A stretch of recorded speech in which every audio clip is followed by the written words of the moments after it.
144편 역시 다윗의 시로 가르쳐 줍니다. 이 시 144편에 두 가지 큰 특징이 있다면 시편에서 뿐만 아니라 당시 이스라엘 백성들이 가장 중요하게 생각했던 것이 우리도 마찬가지일 수 있지만 복이라고 하는 겁니다. 그래서 시편 1편이 이 복으로 시작을 하는데요.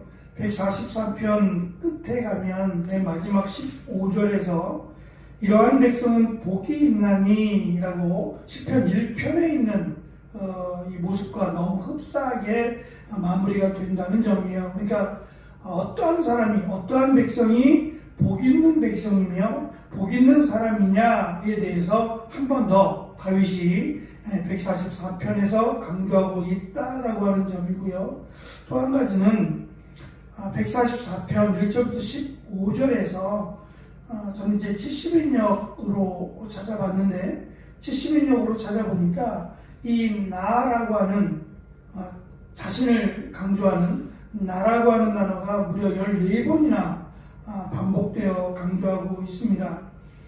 이렇게 나라고 하는 것을 많이 강조한 것은 하나님께서 나를 얼마나 많이 구체적으로 구원하셨고 인도하셨느냐를 강조하기 위함이고, 또 반대로 하나님 복받는 백성, 하나님이 축복하시는 백성은 나뿐만 아니라 하나님을 더 강조해야 된다라고 하는 것을 우리는 보편적으로 나를 많이 생각하고 나를 많이 강조하고 살아가지만, 하나님께서는 하나님의 백성 되기를 원하신다라고 하는 것을 강조하고 있다라고도 볼 수 있습니다.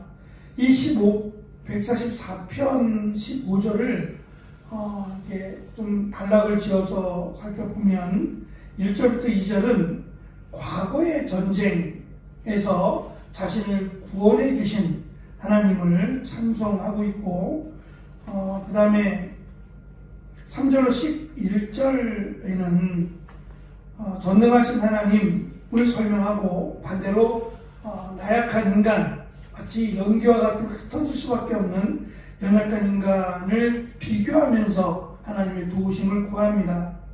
마지막 12절에서 15절까지는 하나님께서 그의 백성을 구원하실 때 나타나는 풍성한 은혜들을 나열합니다. 1절에서 반석이신 하나님, 나의 반석이신 여호와를 찬송하리로다 라고 시작을 합니다. 이 시작의 원인이 맨 마지막 15절에 있는 것처럼 나의 복의 근원이 되시는, 또 나의 복을 주시는 하나님이시기 때문임을 밝힙니다. 여기서 찬송하리로다 라고 밝힌 이 단어가 우리가 수요일날 에베소서에서 살펴본 것처럼 찬송하리로다 라고 하는 찬양하다 라는 뜻과 명사형인 축복이라고 하는 뜻도 있고, 또 히브리어 단어에는 세 번째 뜻이 될 텐데요, 무릎을 꿇다라고 하는 뜻이 하나 더 있습니다. 그러니까 찬송한다라는 것은 기뻐한다라고 하는 의미도 있지만 하나님을 경배한다라고 하는 의미가 있다는 거예요. 그 이유는 하나님이시기 때문이죠. 그러니까 우리가 하나님을 얼마나 잘 알 수 있느냐, 평생을 다 알아도 하나님을 알 수 없죠. 하나님이 보이시고 가르쳐 주신 것만 사실은 우리가 이해할 수 있을 뿐입니다. 특별히 하나님은 우리가 마음대로 다른 이방의 신들 또는 우리가 만든 우상들처럼 하나님을 우리가 만들 수 없어요. 그 어떤 형상도 만들지 말 것을 말씀하셨기 때문에 유일하신, 그리고 인간이 함부로 할 수 없는 절대적인 하나님이시다라고 하는 것을 고백합니다. 절대 권력을 가진 이 땅의 가장 최고의 힘을 가진 왕이 하나님 앞에서 나는 하나님의 종입니다라고 고백할 수밖에 없는 것은 하나님이시기 때문이죠. 그러니까 다윗은 지금껏 살아온 또는 앞으로 살아갈 뭐 과거나 현재나 미래 전체를 놓고 하나님을 과연 하나님으로 섬겼느냐라고 하는 것을 이렇게 펼쳐 놓으면서 누가 복 있는 사람이냐, 그 하나님을 과거나 현재나 미래에 전능하신 하나님으로 섬기는 자가 바로 복 있는 사람이며 복 있는 백성이다 라고 하는 것을 강조합니다.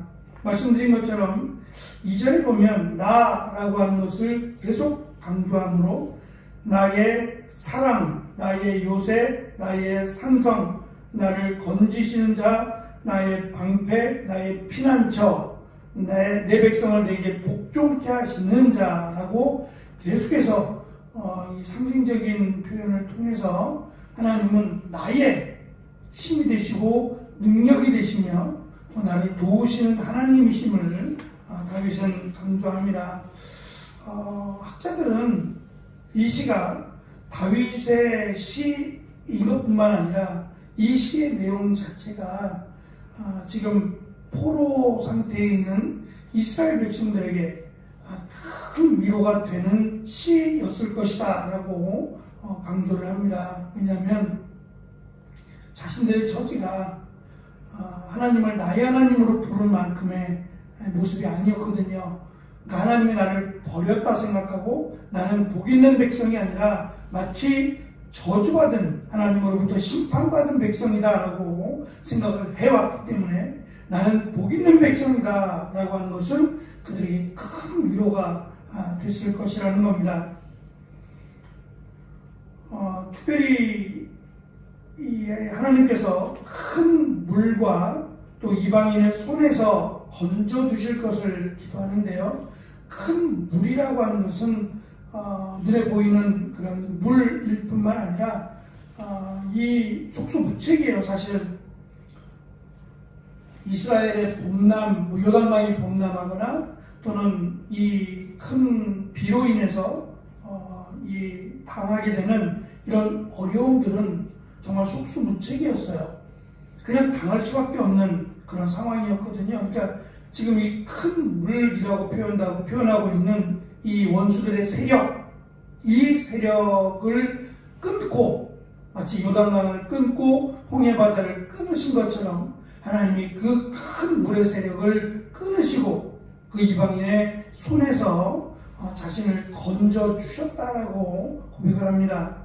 마찬가지로 지금 이스라엘 백성들이 이 포로된 상황이라면 정말 감당할 수 없죠. 이 바벨론과 아수르 바벨론이라고 하는 이 엄청난 힘의 세력을 이스라엘 백성들이 끊을 방법이 없습니다. 도무지 답이 없는 그런 상황 속에서 다윗의 기도가 그들에게는 아주 적절한 기도가 되었을 겁니다. 이처럼 과거에 다윗이 경험했던 이런 적들의 원수들의 세력들에 의해서 원수들의 그 힘에서 건져주신 그 하나님께서 이제 하나님께서 주시는 복 또는 복 있는 사람의 모습들을 12절부터 14절에서 언급을 하는데요.